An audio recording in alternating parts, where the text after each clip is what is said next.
já conversou com todas as áreas, já fez todo esse mapeamento de habilidades que são necessárias. Agora são desenvolvimento de rotas, né?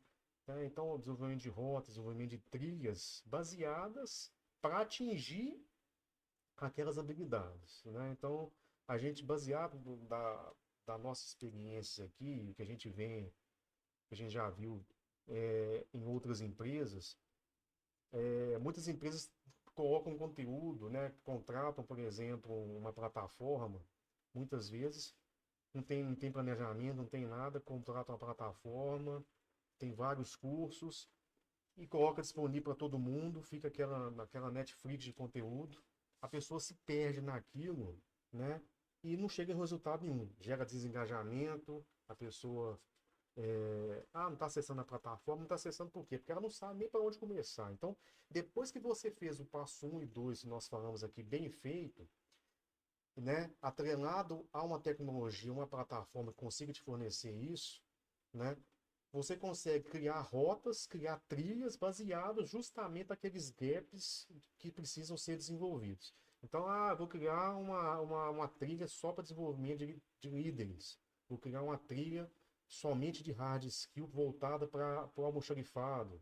Vou criar uma trilha, por exemplo, voltada só para normativas, por exemplo, que são necessárias, né? Então, essas rotas direcionam o colaborador para ele realmente ir vencendo cada etapa, cada curso daquilo, né?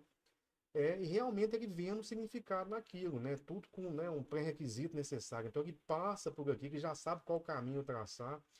E isso atrelado com microlearning, né? Então são conteúdos em pílulas, não com aquele conteúdo que o colaborador foi lá assistir uma aula lá de 40 minutos, uma hora, fica lá, né? Mas com conteúdos curtos, que ele vai se desenvolvendo diariamente, com pouco tempo, ele vai desenvolvendo, mas todo dia se desenvolvendo e seguindo aquela trilha já definida para ele, né? Então, eu preciso que o colaborador se desenvolva em uma determinada skill. Então, já tem uma trilha pronta para ele percorrer ao longo do caminho dele em determinado período. Isso até para as pessoas que estão começando. Eu já tenho uma trilha, por exemplo, de onboarding obrigatória para ele percorrer já dentro da plataforma, por exemplo, já direcionando, né, o que ele tem que passar. Não é isso? O que você acha? Perfeito, é isso mesmo. E agora eu queria trazer um tópico para vocês do que o que não fazer, né? Acho que o Daniel até citou uns pontos aqui muito importantes, que o primeiro, nós falamos muito em planejamento. O sucesso de uma boa educação corporativa, ela passa pelo planejamento. Planejamento macro, planejamento de estratégias ao longo da execução, de um treinamento presencial, de um treinamento ao vivo, um treinamento constante na plataforma. Então, é o primeiro ponto. Planejar treinamento e desenvolvimento sem ouvir as áreas, sem ouvir diretoria, sem ouvir os líderes. Né? Então, planejar sem conversar 360 graus. Como é importante planejar treinamento e desenvolvimento olhando, né? Olhando e conectado, né? Para cima com a diretoria, para o lado com as áreas e abaixo, onde está toda a execução, né? A realização daquele negócio. Então, acho que um bom planejamento quando eu faço isso. Então, não fazer, né? O que não fazer é planejar sem promover essa conexão, essa interação entre todos. O segundo ponto, não fazer, adquirir tecnologias da moda. A tecnologia para a educação corporativa, ela tem que estar aplicado à sua real necessidade. Um ponto muito importante, existem tecnologias focadas em segmentos específicos, com características específicas. A Log School faz isso, né, diariamente. Então, hoje nós temos conteúdo e tecnologia focados, nós somos expert no segmento de logística, né, e de varejo. Então, a gente adequa, a gente pensa, a gente desenvolve, a gente inova, a gente cria, pensando nas dores desse mercado, conversando com as pessoas desse mercado, né?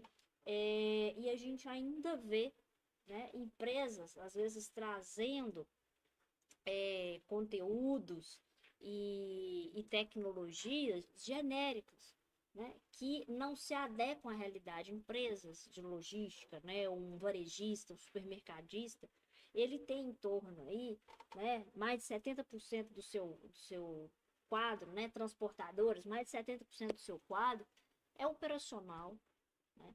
E aí, Viviane, não, as tecnologias não aderem ao público operacional, pelo contrário, aderem, né? Aquela tecnologia que é pensada, que é leve, que é pensada para esse público, para que dê uma jornada fácil para esse público, interativo. Então, não adianta a gente ir no modismo. Às vezes a gente pega uma Ferrari para atender uma necessidade pequena e isso gera custos. Eu fico com várias funcionalidades sem utilizar, né? Então pense onde você está inserido, o seu segmento, as suas necessidades, as necessidades estratégicas desse negócio. E o que eu tenho de tecnologia que está atendendo? Eu tenho tecnologia específica para o mercado que eu estou. Então, deixa eu conversar com essas pessoas, deixa eu entender o que elas estão fazendo, específicos para o meu negócio, para o meu segmento. Então, isso é. Porque, principalmente quando a gente fala de tecnologia, não é igual uma roupa que eu vou ali, compro, depois eu falo, eu não gostei. Né? São investimentos estruturais. Né? Então, que a gente precisa realmente planejar, a gente precisa andar de mãos dadas com esse fornecedor. Não pode ser um fornecedor que depois que te vendeu essa tecnologia vira as costas e não te dá um devido acompanhamento, não está próximo de você no dia a dia. Terceiro ponto, tratar treinamentos obrigatórios e estratégicos do mesmo jeito, né? Então, cada tipo de treinamento, ele deve ser tratado da forma como ele necessita. Um treinamento obrigatório de normativas, de seguranças, de introdução na função. Eu preciso entender a característica, a importância desse treinamento e na minha comunicação, no meu endomarketing, né, na minha divulgação interna, na execução, ele precisa falar nessa língua da obrigatoriedade, dessa importância, mas ele não é melhor ou né, diferente daquele treinamento de desenvolvimento de habilidades, né? Como a gente falou, como tendência de mercado, a gente vem com uma tendência muito forte de desenvolver habilidades. Habilidade de comunicação, habilidade com IA, habilidade de liderar, entre outras habilidades. Ok, eles são treinamentos, eu só preciso tratar eles de forma diferente, criar estratégias diferentes, jornadas para o meu usuário que atendam a essa necessidade, né? Então, treinamentos não são todos iguais, né? Então, os grupos são diferentes, os conteúdos são diferentes, a forma de eu lidar com esse conteúdo, ela precisa ser diferente. Então, nunca tratar esses treinamentos de forma tudo igual. Já que está ali planilhado, eu vou tratar tudo igual. Não,